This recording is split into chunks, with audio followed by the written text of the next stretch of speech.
They're all up, safe, and trying to come to terms with their rescue and, of course, the enormous worldwide resonance of their own story. That may take some doing. There are film offers, product endorsement offers, offers about offers, even free iPhones from Apple.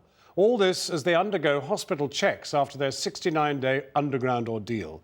Their doctors say they are surprised at the men's good condition. Some could even be allowed home in the next hour or so.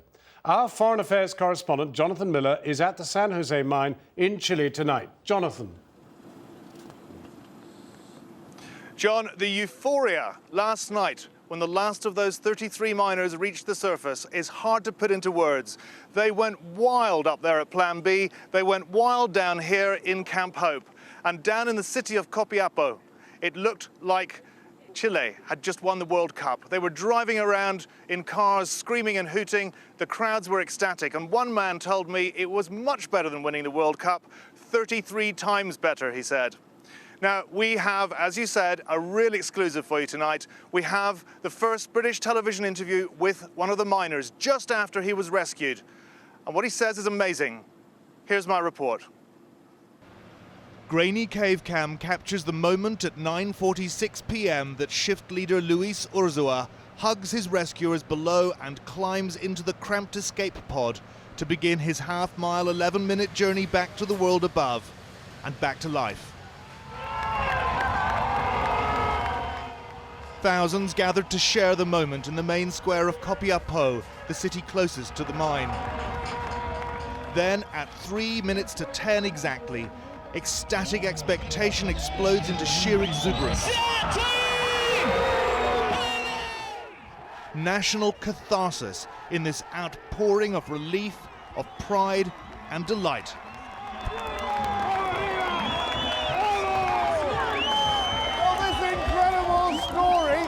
Survival against the odds has captivated Chile. It has inspired the world, and now the impossible has happened.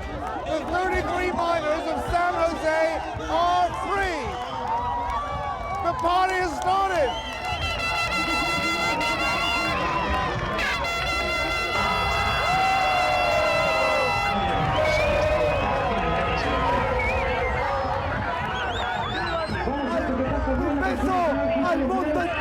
I send this kiss to the world, he yells.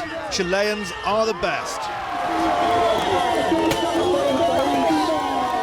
Up at the mine at Campamento Esperanza, Camp Hope, for 10 weeks home to the relatives of miners, confetti flew and champagne sprayed.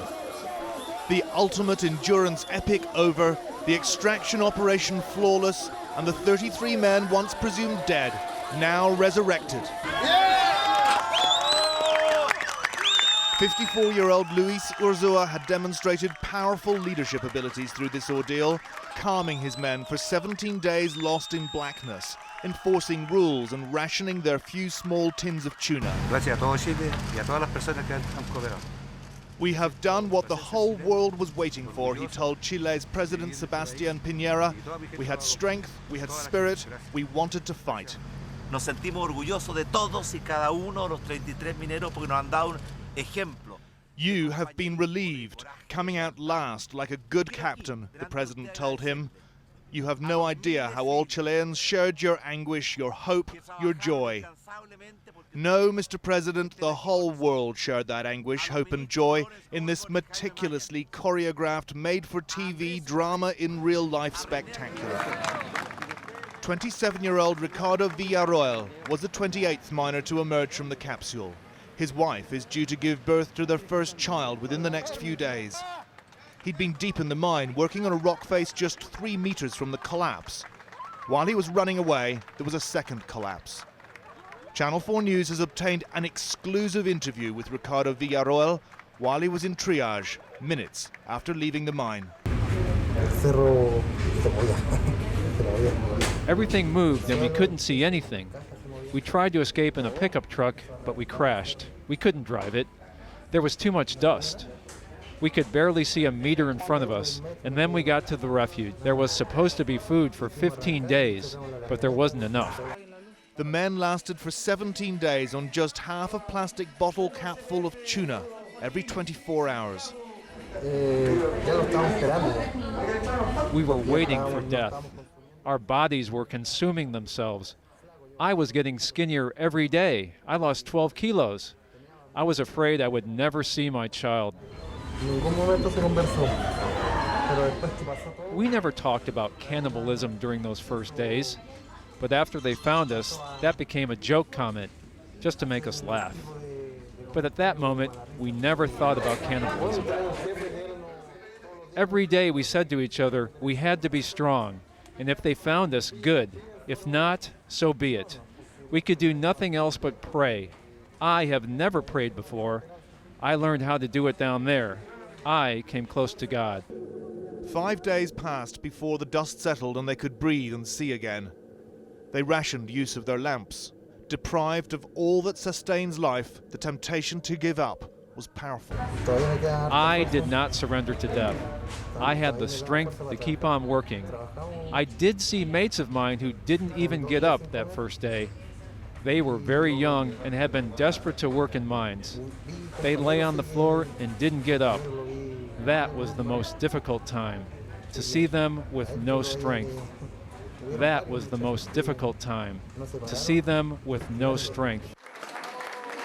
President Piñera visited Ricardo Villarroel and his 32 fellow survivors in hospital in Copiapó this morning. They're in good shape considering. One has pneumonia and 2 needed urgent dental work, but most will probably leave hospital today. The popularity of President Piñera, a billionaire, has soared thanks to the successful rescue of these humble miners. For them now, a huge party, then the interviews and film and book deals. Most are unlikely to ever need to go underground again. In the miner's former tomb, once all 33 had left, the last 6 rescue workers posed for the live TV feed with this little sign. Mission accomplished, it reads. One by one, they left. The lights stayed on. The camera rolled. A time capsule, never to be reached again.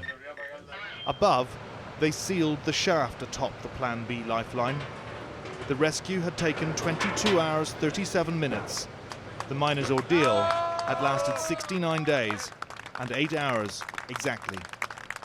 And Jonathan Miller is still with us. Jonathan, that testimony from Ricardo Villarreal, the 28th miner freed, together with that and other things you've heard, do you think you now have a much clearer picture of those first 17 days? It's getting clearer. You know, I think a lot more will come out, John, as more of the miners begin to speak. It is extraordinary being able to hear the first account like this of a man just rescued. I mean, he must have just emerged from the top of that Plan B tube and be taken into triage just a few minutes before that interview was conducted. What he tells us is in some ways what we knew, but it is the first-hand account, you know, seeing him there telling us how he confronted death in such a dramatic fashion and the struggle that they had, all of those men, to retain some semblance of normality, of humanity, in those first 17 days, and 5 of which, you know, they couldn't even see and hardly breathe before that dust settled. I understand that they rationed the lamps. They also found a fresh water source down there, and they were able to use an excavator, but they didn't want to turn the power of the excavator, turn on the ignition of the excavator very much, because it would pollute the already really polluted air. So, you know, we are learning slowly a little bit more of how horrendous it must have been down there.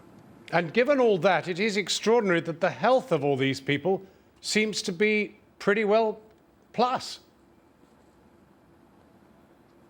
Yeah, I mean, they're saying they find it remarkable that they are in such good condition. We have learned that Super Mario, the man who burst out of the top of the tube at number 2 position, he has been diagnosed today with silicosis. That's the lung disease which often affects miners. And another of the miners, the old guy, Mario Gomez, who's 63, he also suffers from that. That's something new. We also understand that the miners down there in the hospital in Copiapó have, 2 of them have had dental surgery. Most of them are in pretty good condition there. They're apparently, I've just learned, sitting in darkened wards. They're allowed up to 3 visits a day, and 2, we understand, are actually to be released this afternoon. Not as many as we thought originally, but 2 are imminently to be released. Jonathan, just take us back down then to Copiapó last night. Just take us through those celebrations, because they really were a quite incredible spectacle. It was just the most fantastic thing to be a part of, John. I mean, in all my journalistic career, I never felt so lucky as to be a part of a story like this. It was just so euphoric. We arrived in there in the nick of time, actually. We'd raced down from the mine to find the town alive and kicking. It was just minutes before the last man came out. And as you see, you know, the crowd went completely mad. One of the miners' relatives, shortly after the guy had reached the surface, he got up on the big stage and he started dancing with another of the miners' sisters. It was her birthday, it turned out, and they did this traditional Chilean dance called the cueca. It was very touching indeed. And there were bizarre spectacles as well.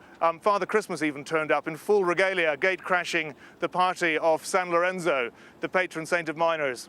It was a very, very wonderful occasion, and this whole country's on fire. The same thing happened down in Santiago, and as you saw, it was just the same up here at the mine.